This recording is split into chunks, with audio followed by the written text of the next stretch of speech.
welcome to the Sean Trace Show. I have a really awesome guest for everyone today. Now, would you like to introduce yourself and tell everyone who you are and what you do? Hi, I am Brian Sipe. I'm a specialty makeup artist here in Los Angeles, California. And I was looking at, I found some of your work by a friend of my friend was working on The Mandalorian. And you have some absolutely amazing stuff that you did on that show. Now, can you tell me, because it's not just regular makeup for people who might not know, you're doing like a lot of prosthetics, correct? Yeah. I mean, that's kind of like, it's where I kind of started.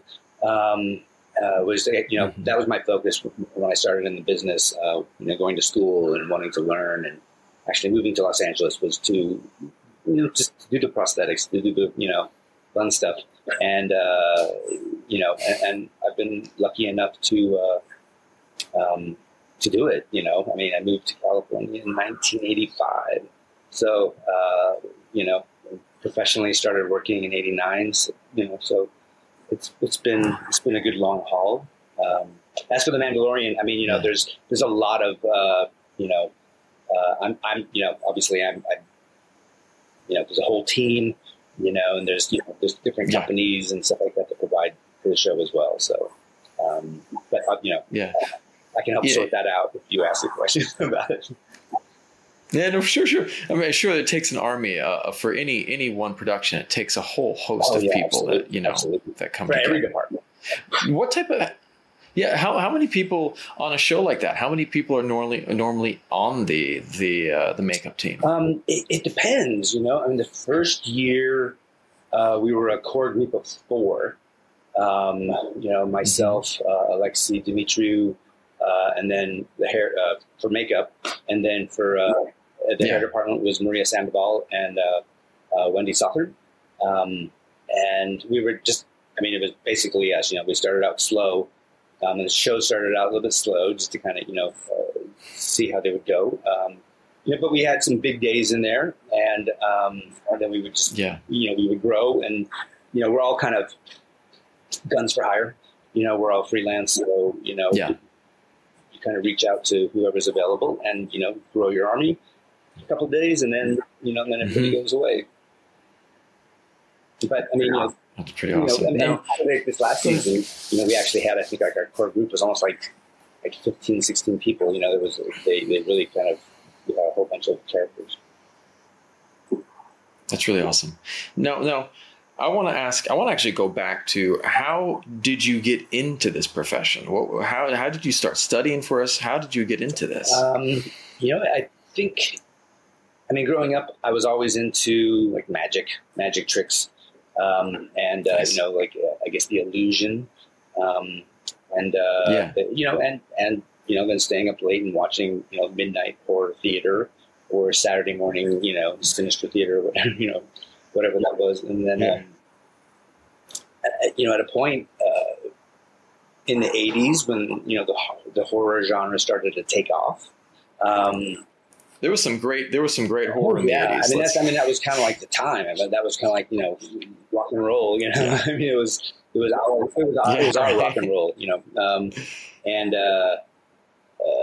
from there, I just would watch everything, and nice. And then, I think it was the 81 redo of John Carpenter's The Thing, is what really fascinated me.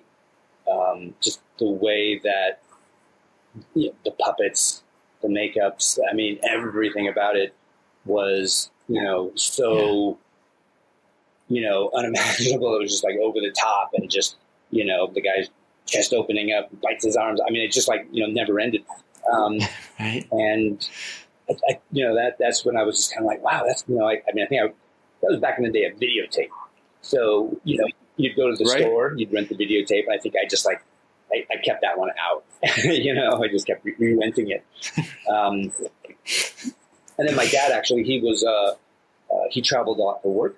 And I think going through an airport one time, he saw an issue of the Cinema Fantastique, with Rob Bottin on the cover. Yeah. And, in the crab leg head. And that was the one, so he picked it up for me because he knew I was watching that movie over and over and over. Young Rob Bottin, amazing, artist. Got the magazine, and you go through, and there was an artist. I think his name was Mike Plug, and he had done like these. They were always like these little kind of storyboard drawings of like how the effect was going to happen. Like this guy was going to be pushing, that's awesome. the head out, and that kind of stuff. And I think it was that moment that I kind of realized, like, wow, this is somebody's job. And I'm like, I like this stuff. This can be my job. Then after that, I just kind of, sunk my teeth in and just kind of pursued it as much as I could. Were you going out and like purchasing your own supplies and trying things when you were a kid? Like, because I remember when I was a kid, like, the best I could get was some of those, the Halloween makeup, it's like a set of different 4 things. Like, where did you go to find stuff? Where were you looking? I grew up in Hillsboro, Oregon, which is about, 20 minutes outside of Portland. There wasn't a lot. I think in the neighboring town, there was in Forest Grove, there was an actually like a stage, like a makeup and costume and stage store. And I remember going there. I think I bought latex and some fake blood, and I met this kid there. And we keep a relationship to this day. And that was back when I was 16 or 17. Awesome. But so it was that. And then I go to the art store and I got some clay and and I think I also, at that time, I picked up at one of the toy stores, there was the Dick Smith, one of the, greats of our industry. He had put out like this, it was a Pressman makeup, kit kind of a thing where he had molds in there and you could make gelatin pieces, and he showed how you would glue them on and blend them off. And so that was kind of like my first, makeup kit, and way of making prosthetics. And yeah, that's really awesome. I'm a child of the 80s. I was born in 79, so I went through the 80s, and I understand. Like, I remember when I watched the movie Karate Kid, and I was like, I want to study martial arts, and it was just it was like that thing that I wanted to do. There was nothing in my town. And, and there was like the next town over, we found like a Taekwondo school, and it was like, a long drive. So my parents kind of didn't do it. And I think that, the people that are coming up in these things now, everything's online, you go in. Yeah. Right. There's almost no reason anymore that you can't, get good at something, unless you don't have a self-edit and you don't self-critique well. Mom and dad are always going to say it's beautiful, but, right. It's pretty amazing, the information, with any streaming channel. I was like, I'm trying to teach myself 3D stuff now. And, it's just like, nice. Jump on YouTube and there's all these, tutorials. It's like, wow.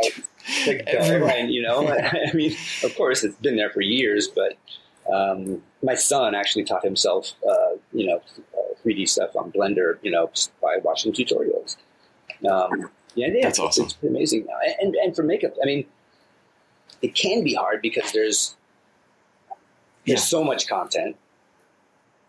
Not a lot of it's good, there's some that's, incredible, stellar. So it's hard, maybe for, the kid in Iowa to think, okay, this is what I want to do. Who do I follow? Who do I practice, after? One of the reasons this popped up is on your Instagram, I saw that you were posting about some of your friends had started this online learning. And I was just like, I thought that was so interesting because I was like, man, like during COVID, my daughter, we've been trying to I've had to homeschool, and suddenly I'm just like, oh my goodness, it's like, but the internet has been this golden resource, and we started her on piano, and I remember my piano classes.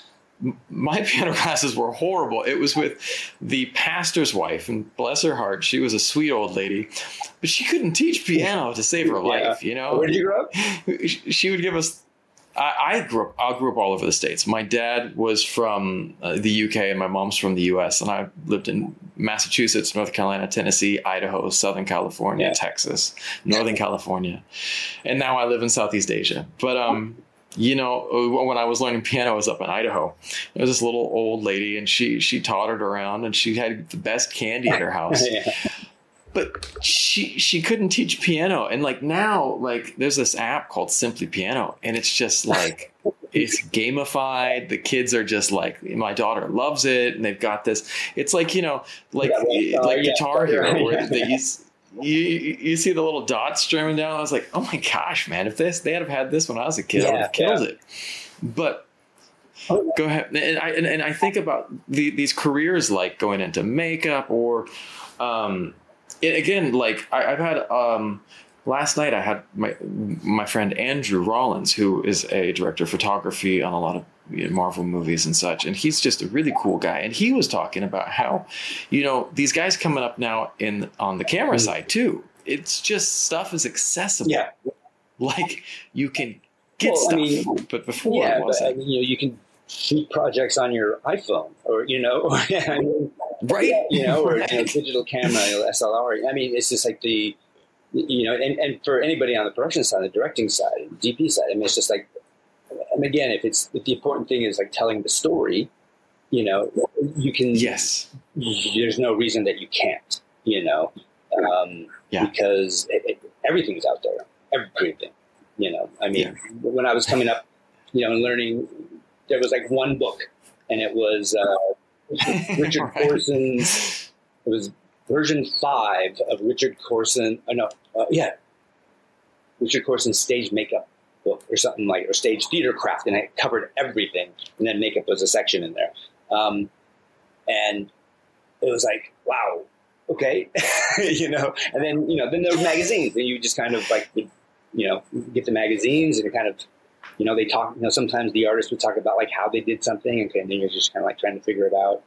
And then things, in the 80s started to open up, and makeup schools started to open up, and, I think they saw that this was, a viable business all of a sudden. Yeah. Did you go and then do additional training, or were you completely self-taught? I did go to a place in Los Angeles. I think I saw the ad in the back of the Fangoria magazine for a school. Nice. And called and talked to the guy. Signed up. I think I was the very first person to call and sign up. And then I think January of '85 is when I packed up my car and drove to California. That's really awesome. Now you've worked. I was looking at your IMDb, and you've worked on everything, man. It's really some of my favorite movies. What would? I've been very fortunate, incredibly fortunate to have a career that I've had. What were some of your favorites? It's hard to say. I get asked that question, and each one, all the projects, I mean, it's makeup, so it's kind of it's basically the same thing, but each one presents everything is always going to be, there's going to be an issue, or a problem that you have to solve. Okay. So that's what makes it fresh, it keeps it fresh. But I don't know. I mean, I'm truly proud of quite a few projects. I think Benjamin Button was a project that I worked on that I'm really proud of. Passion of the Christ, my involvement in that. That's what I was going to ask you. I was going to ask about Passion of the Christ. That seems like it must have been a really involved project. It was. And the company that I was working for at the time, Captive Audience, a guy named Keith Vanderlaan owned that company. He was able to talk Mel. I mean, we had kind of a relationship with Mel with some other films, and the company did not only the makeup effects but the digital effects. So they covered everything, and it worked really well just to kind of have the digital building was literally across the street, and so then it was it was easy to talk to each other and figure out like, okay, how are we going to do this? How are we going to do this? So I mean that was very rewarding, and the movie's just good. The movie's really good. And then it's hard. I'm proud of a lot of the work that we've done. From Guardians to Mandalorian.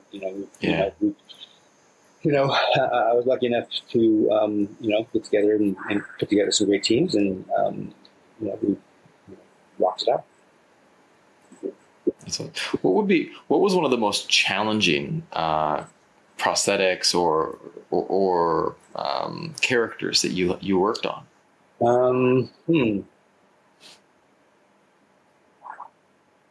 That's a good question. I always talk about like one of the hardest things I ever had to try and figure out was for Ali. I was doing Will Smith. Okay. I saw Ali. That was one that because he, that's a really interesting movie, and he gets pretty beat up in that fight. So it's again, captive audience. The company I was working for, we were responsible for like the fight makeups and damage. And the one thing that we had to do was, Ali's ears were pretty pinned back to his head. Will's are not. So we had to kind of like figure a way to glue his ears back. And, normally you would just kind of put the medical adhesive on his ear and on the back of his head. And, but it would always, the cartilage in his ears were so strong. It would just always pop out. And it took us a while, it took me a while to figure out how to do it. And it became like this, using two different kinds of glues and two different kinds of prosthetics to make it all work. But that was like, It was, it's funny, his ears. That was like one of the hardest things that you had to figure out. Well, that's an interesting thing. Is like, one of the things that I think that people who are not in film don't realize is that sometimes some of the things that you would never think about can be things that are really logistical challenges that, when they're going in are, one of the best examples my friend talked about last night was like on La La Land, why the new technology that they're using in The Mandalorian is so great, where you're shooting on that big screen, because like, on La La Land, that sunrise shot, they had 20 minutes to nail it. And people are they might have been shooting on film too. That would have been pretty neat. It's interesting because I'm trying to remember. I remember hearing a story too of a film that was trying to do something similar, and they missed it a few times, so they had to come back, and they had to come back. So it's like, oh, okay. I don't know if it was like on the Revenant or something, or Oh man! Out in the middle of snow, trying to get like some sunrise shot out in the middle. I don't know. Maybe I think it was that must have been intense. I heard the Revenant was a pretty intense shoot, because it was out in the elements. I've heard as well. I didn't work on that project, but I know some of the guys at Legacy Effects did some of the damage stuff and some of the animal. Damage stuff, and it, I remember. I think the guy was out there. Jason was out there for a long time. Well, a question for you, because this is something that I was watching the behind the scenes for some of the stuff on The Mandalorian, and the one I was watching some of the stuff on WandaVision, and it's really interesting that how is makeup blending into like visual effects, because like some of the you'll see on like sometimes some of the stuff is done in post, right? And so How does that work now? How do you guys, set that is there a lot of communication or in pre-production between your department and the VFX department? Yeah, absolutely. I mean, there has to be, just so that we can, hopefully we have time to, have meetings prior to the shoot day. And then, right. And it is just trying to figure out, okay, that's like, what's going to be the best way to do this. It's like, if you guys can go, actually a good example actually would be Endgame. At the end with Old Age Cap. The VFX company, was talking to Legacy Effects because they were the ones who built a lot of the, who did the stuff. They created the stuff for Guardians, as well as they were going to create the prosthetics for Captain America. And the discussion was, it's like, well, we can do a certain amount of things, like the digital department. He goes, but the places where we lack, some of the subtlety would be like around the eyes, something in the neck when I swallow. I mean, there's certain things so that, so we built, they built kind of a partial makeup. We think we built like a neck and a forehead, eye bags. We did almost everything but like a nose and a cheek and cheeks. And then like that they felt confident that they could do and they would get like the gravity and the weight. And then, but there was like just some subtle stuff that would happen around the eyes that they, wanted to make sure that got kind of captured in a way with an old age piece on there. So yeah, I mean, it's just, it's talks, it's just going back and forth. And then, Shane Mahan was the one that was kind of one of the owners at Legacy that points that up with, I think it was Lola, the visual effects company. And, it's just kind of like, I mean, it's great. And actually on The Mandalorian, there's the visual effects department, at Bishop Bluff. I mean, it's great when you have a VFX department that gets the value of both, because sometimes, and the same thing, sometimes it's either the makeup, they're like, we can do it, or the VFX, we can do it, but it really does, sometimes, that hand holding, can produce, something pretty amazing. That's really awesome. Now, one of the things that I always just think about is when I watch, some of these shows or just some of the stuff that has really great, prosthetics and makeup, where do you guys go for inspiration? Where do you go to like think up some of these character designs? Are these things that you're coming up with? Or are you getting something that someone's handed to you? And how do you come up with some of these? I mean, I guess it depends on the show. It depends on the studio. Something, Marvel and DC. I mean, they've got, their own in-house, department, artists that, kind of create the designs and then like the basic design. And then, like, say for Apocalypse or something like that, they created the design and then it gets sent out to the company. Legacy Effects, again, did that show. And I helped run the show on set. Scott Patton, who was one of the artists there, would then take the Apocalypse design that production has sent us, and then like, who's the actor? Oscar Isaac. Okay, now it's like, okay, now it's kind of make it look like Oscar, and there's that back and forth, and then once it gets into a sculpture phase, then sometimes some of the reality of the actor's real estate, comes in. So then you have, everything kind of slightly adjusts here and there. I mean, the big shows like that, they've already kind of got it nailed down and they know what they want.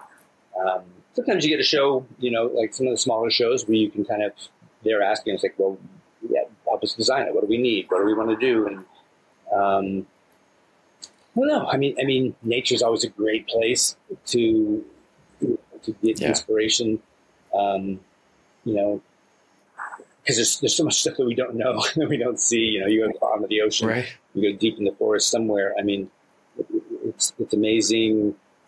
You know how It looked like the aliens from the Alien trilogy. I think it was like a praying mantis or something. That was like kind of an inspiration there. Yes, I think. I mean, Yeah. you know, yeah.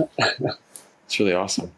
Now, as you so say on a big show, like let's say Guardians, or a film production, from getting the concept and you start creating the prosthetics and stuff, you're working off of models and off of what's the process from concept to getting it onto the actor?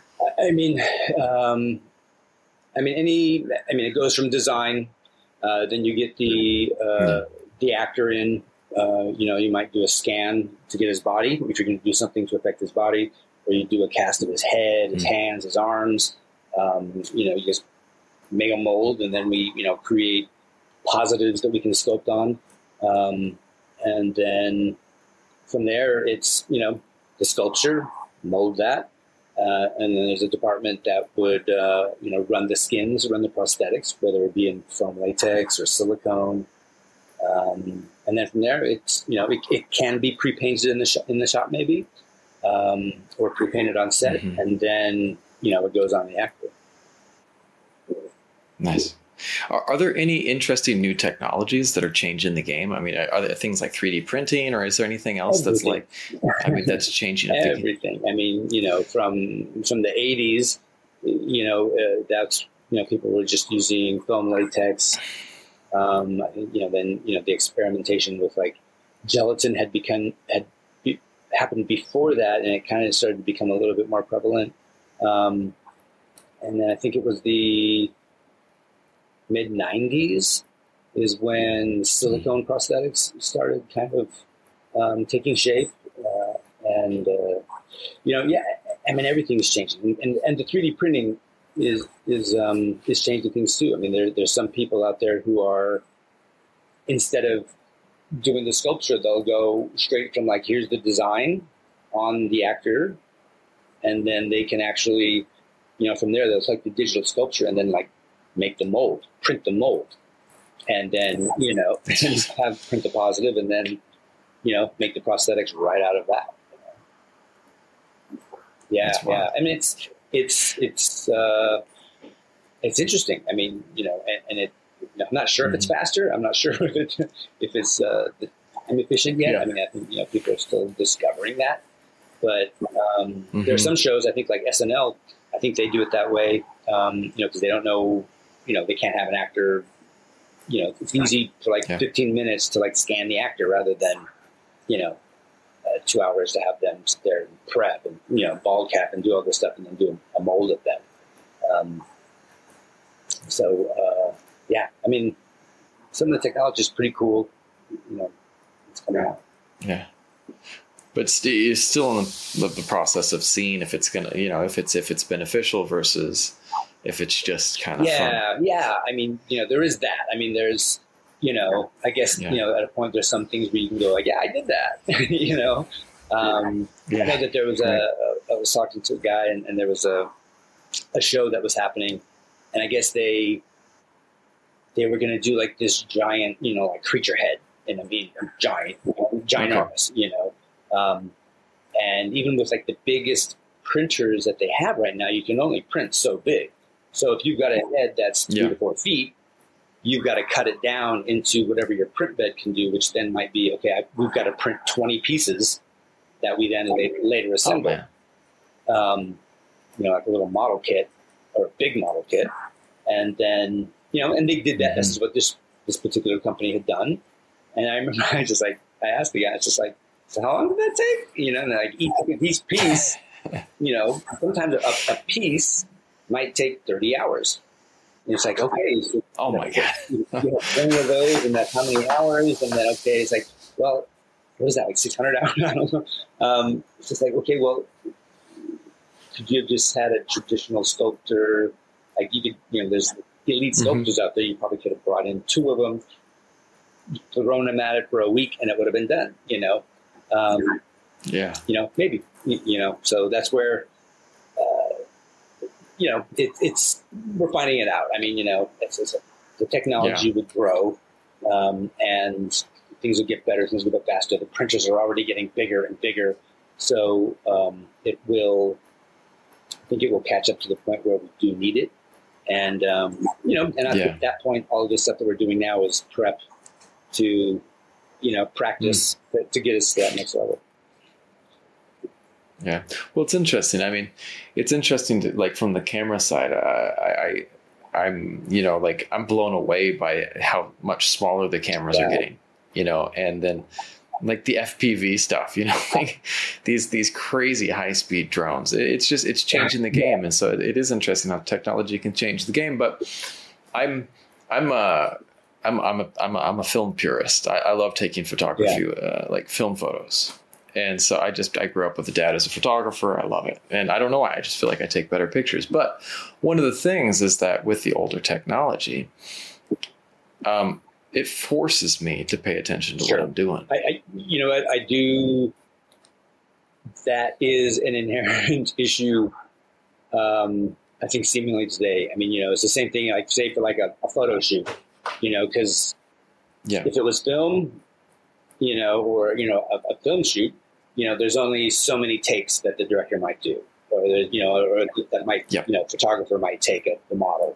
But now that it's digital, and it really doesn't cost anything to develop, then it's just like, take 100, take 101, take 102, and then, there's like it's almost like there was a trap door opened up for safety, so that it's just like, well, I'll just point and click and, I'll get it in there somewhere.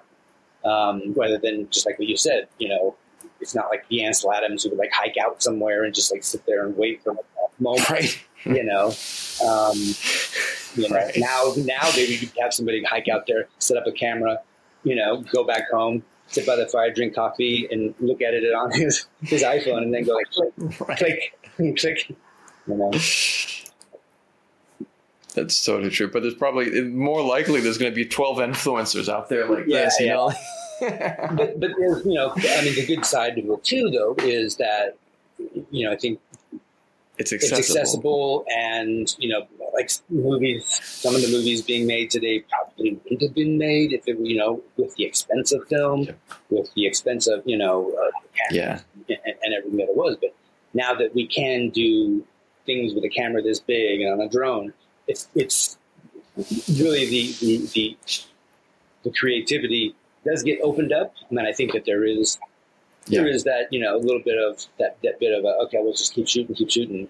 But now it can be, let's send it up on a drone, and he's going to ride his bike, and then we're going to do that follow drone thing when, and it's just like, Exactly. Well, I think that's the thing that I love is, if you wanted to make a film in the 80s, there was definitely a financial, if you're not, you can make it on VHS or Betamax. You know what I mean? If you're right. Like, how are you going to cut that?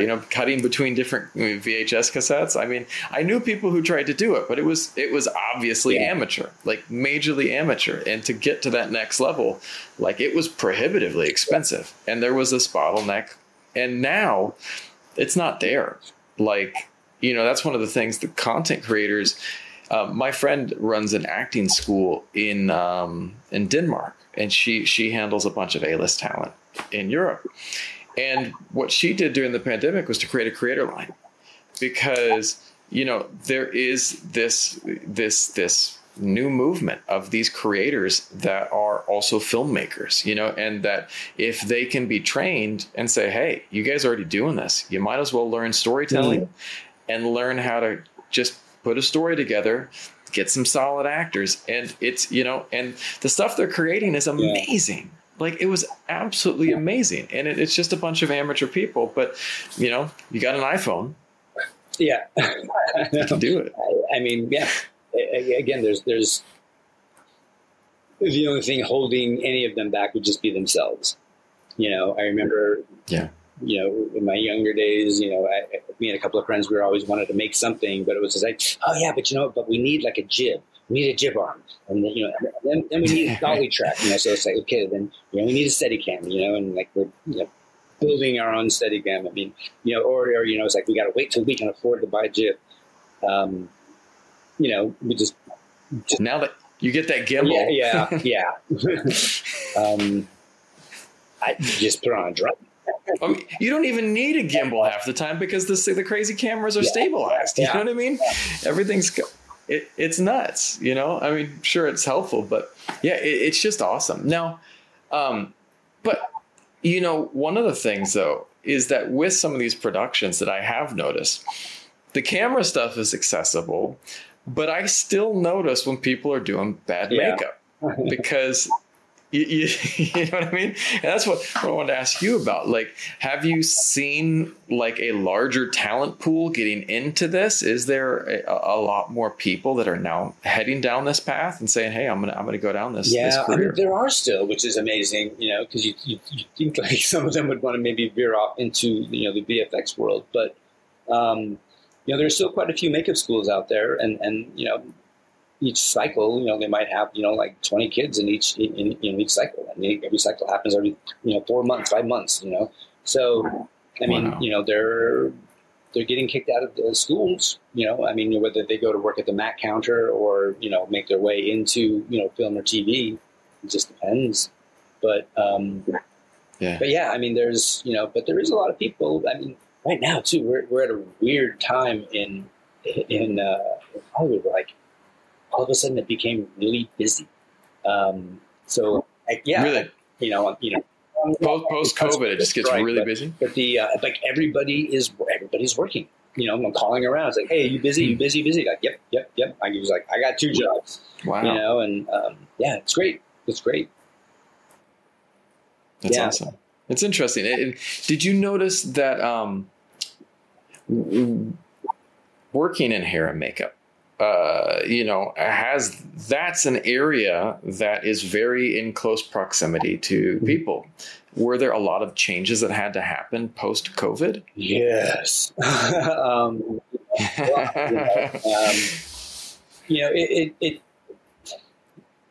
The frustrating thing was that there was no standard, which you think there would be, it's just kind of like, I don't know. There's got to be a standard to create Coca-Cola. They got one formula. There's a standard to how you I don't know. You need to like wave the plane in. I don't know. But like with COVID, it was like every studio had their own version of their protocol, and even within like a studio, different projects had their own protocols that were different, even if it was under the umbrella of. Wow. So it's like, how's that working? It's like, shouldn't we all just be doing the same thing? And and for us, the makeup and hair early on, we had to work, some of the shows, luckily I didn't have to work. I didn't work on one of those, but people were wearing like full on like smocks, and then you had to wear the hazmat suits. Almost, it was, the face shields and the masks and, some shows had people wear gloves. It was just like, which luckily, we didn't have to. We did find a solution to not having to wear gloves because everything we do can be just tactile. Trying to like glue something to somebody's face. You need like that minute sensory touch. So What are some of the movies that you go to for inspiration? Like if you want to go back and say, hey, I want to watch something that's gonna give me some positive vibes, for your creativity. I mean, it's funny because like I guess some of the movies that I love to go back and watch aren't now. I guess if it's for reference, that's one thing. But the movies that I just have to go back and watch, What do you like to watch? We'll start with that. I mean, some of my most favorite movies are, the original Willy Wonka. Nice. With Gene Wilder, right? Gene Wilder. It's funny, like some of them I think don't even have, crazy makeup in it. The Cinema Paradiso was one of my most favorite movies. Back to the Future, The Professional. I mean, those are the movies that like, the ones that you're flipping through the channel and it's on, you just stop. And you're like, okay, everything else is done. Everything else is gone, and I'm just going to stay and watch this.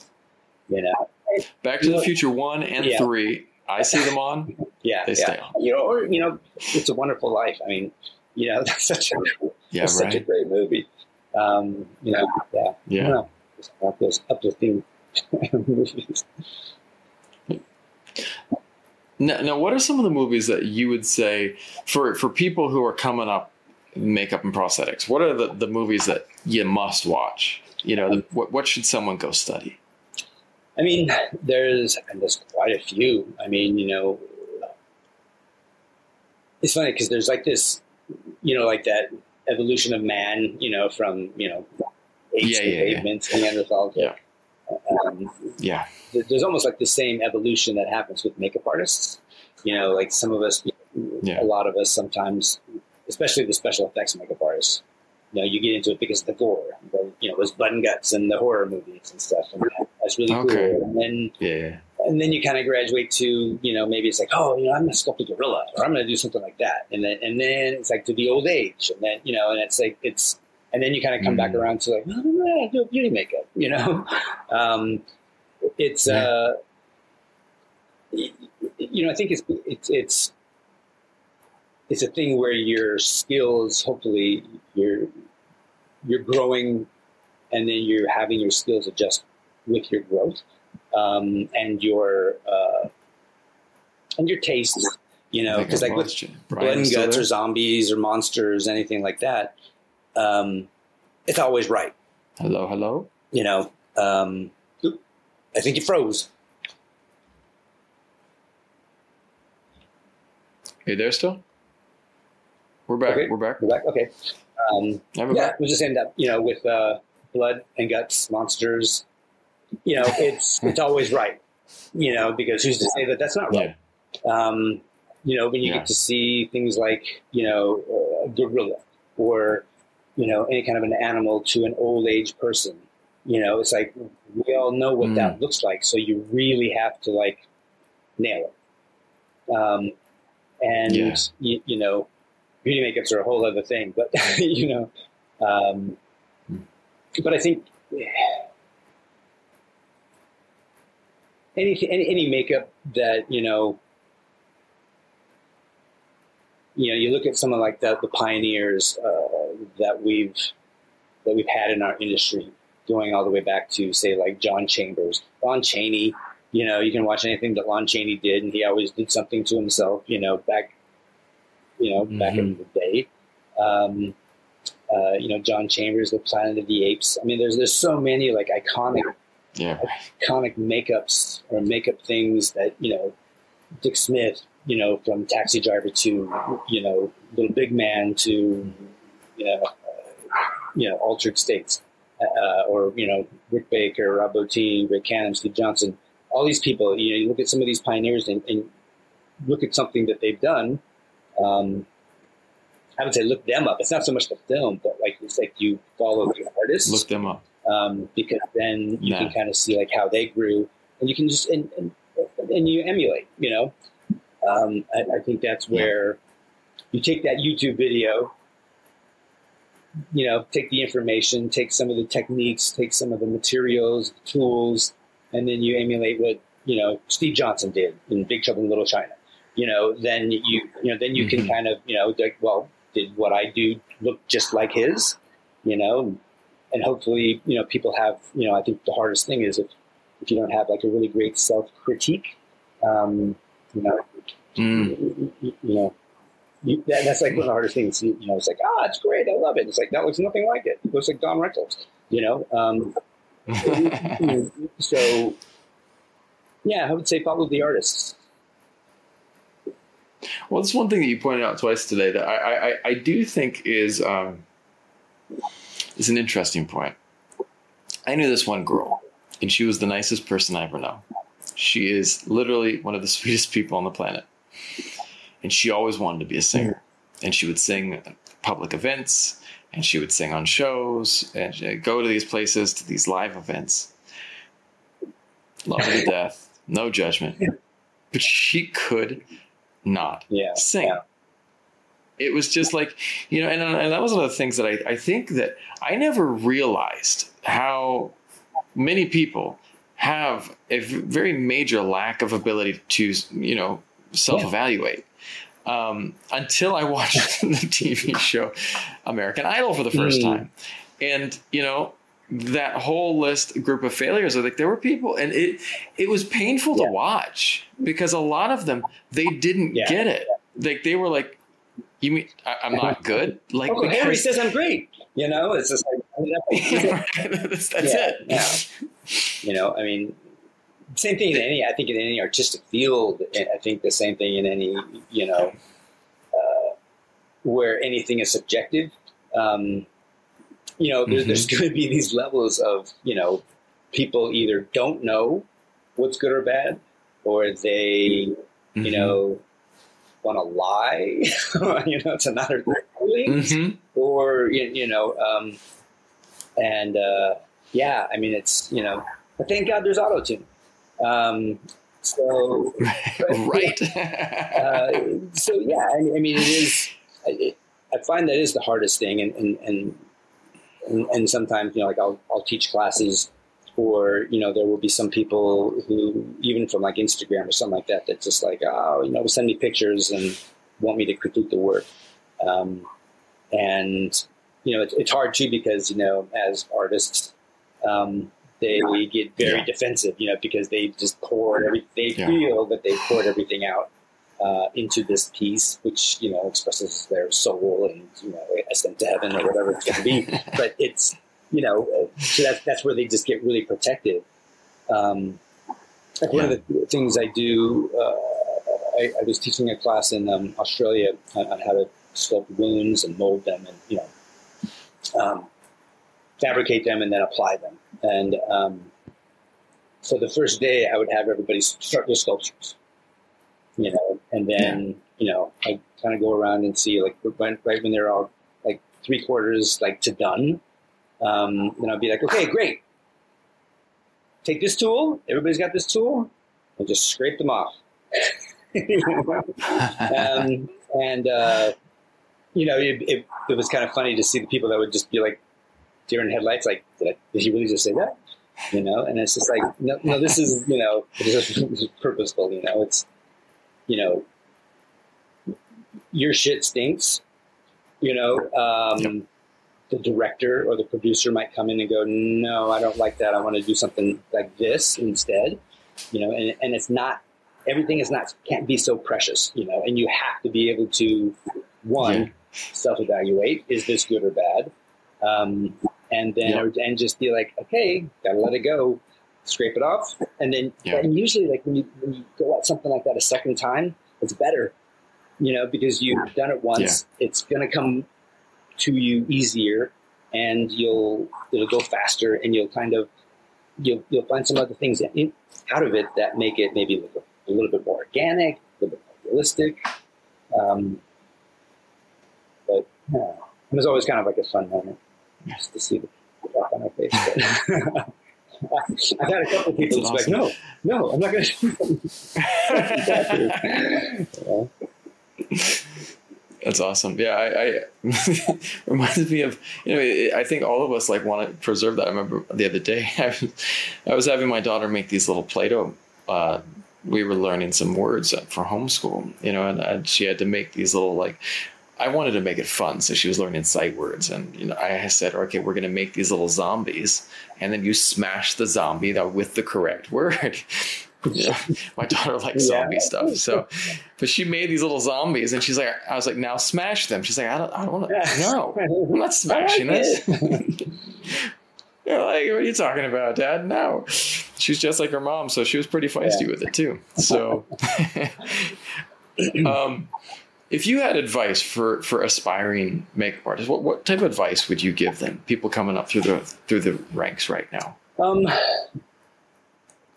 I mean, I guess to iterate some of the stuff that I've already said is one would be to hone that self-evaluation.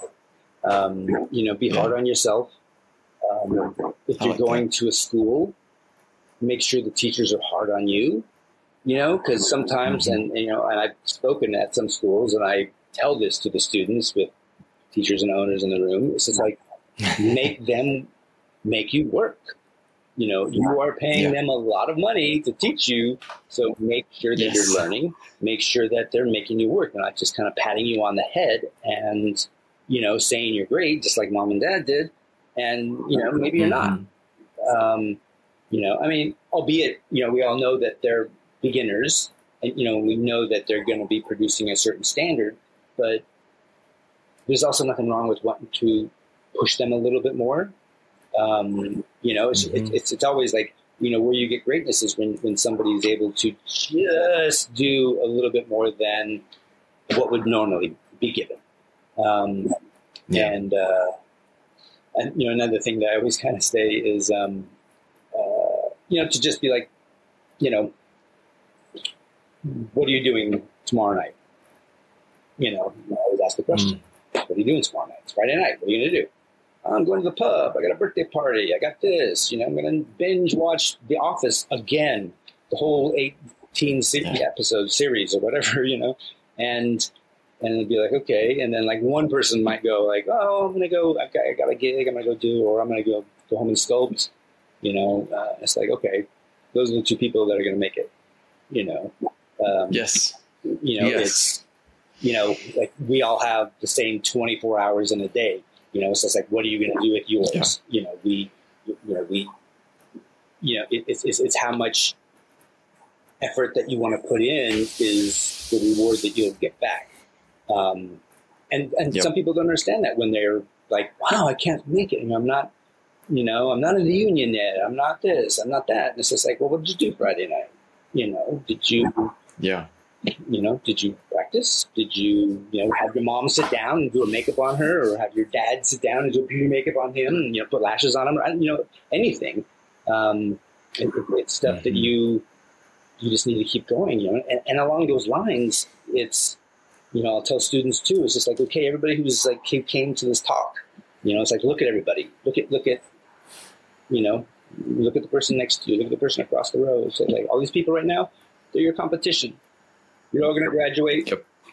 They're your competition. Yep. Every single one of you needs to outshine the person next to them if you want that job. Yeah. And how are you going to do that? It's just going to be practice, practice, practice. So that's what I would say. I do so. I love that. I think that's awesome, because I think some of the biggest one of the things that, and I might be weird, I'm not going to dive down this too much because I don't want to get written off by the video game industry, but I've never been a huge fan of video games, simply because for me, I always have that thought process, like that's an hour or 2 hours I don't get back. Yeah, for sure. That I don't get back. You know what I mean? And it's so easy to deep dive, whether it be that or social media, any time. Netflix, Netflix, like literally, and the reason why I said it earlier is I think I have 3 kids and they've all probably watched from beginning to the very last episode of The Office like 3 times. And I don't know how many, what was that, 12 seasons? That, So, would you ever? Wow. There was that book by Robert Kiyosaki, Rich Dad Poor Dad. Oh, okay, yeah. And it was a book about finance, but there was an interesting thing that he broke down, and I love this thing. Like he breaks down asset versus liability, and anything that you buy, he kind of puts into the category of an asset, something that's going to work to make you money. So, it could be like you go and buy a book about learning makeup. That could be an asset. Even though you're losing money, it's going to make you money in the back end. You know what I mean? And one of the things that I'd like to expand that out into is that ways that we invest our time can also be an asset or a liability. And I think that that's something that if I'm looking on Instagram because I'm doing research for who I want to try to get onto my podcast, that could be an asset, an investment of my time. However, if I'm just like, oh, puppies, aliens, oh, look at that. Yeah. Right. Yeah, I mean, the one thing I do like is that whenever they decided to come up with that update for the iPhone where it tells you your times that you spend on everything, right. It's like, oh my God. Oh, I can't believe I spent 20 hours. You've had 13 hours today on Facebook. Yeah. So, I mean, that's I mean, as incredible as that invention was, it's also probably one of the most detrimental things that we have now. I'm as guilty as everybody, as anybody. But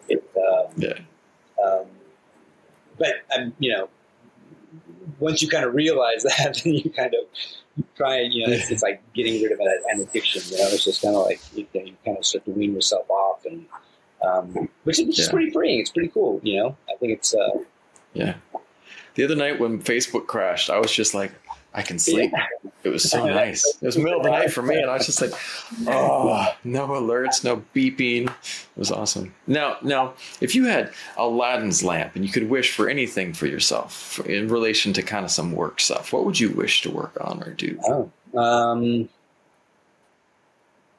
don't know. Like we started the show out with, I mean, I've had a pretty good fortunate career, where, I practiced to the point where, you get yourself ready to be able to say yes, so that when somebody comes to you and says, hey, you want this job, or can you do this? You're just like, yes, and hopefully, you've got enough stuff under your belt that you can, jump into it. There's the anomaly of people who have no idea and just say yes and then figure it out. But yeah, I mean, I've worked on so many great franchises. I've worked on so many things, and and with Mandalorian, kind of, cherry on top, working on Star Wars, which is again, one of the things too that we all grew up with, and it's like, wow, okay, for an 80s kid working on Star Wars. Yeah, I mean, it's pretty cool to do that, especially it's being done here, because usually it's always done in the UK. And so, I mean, it's, I don't know. I mean, I'm, I guess wait and see what comes along. And, I mean, I seem to have, checked off a lot of good boxes, and I'm pretty content with that. That's awesome, man. Well, I want to say thank you so much for coming on tonight. I really, really appreciate your time. Thank you. Again, sorry for any scheduling snafus, man. No. Hopefully it wasn't too painful. Nope, not at all. I was up.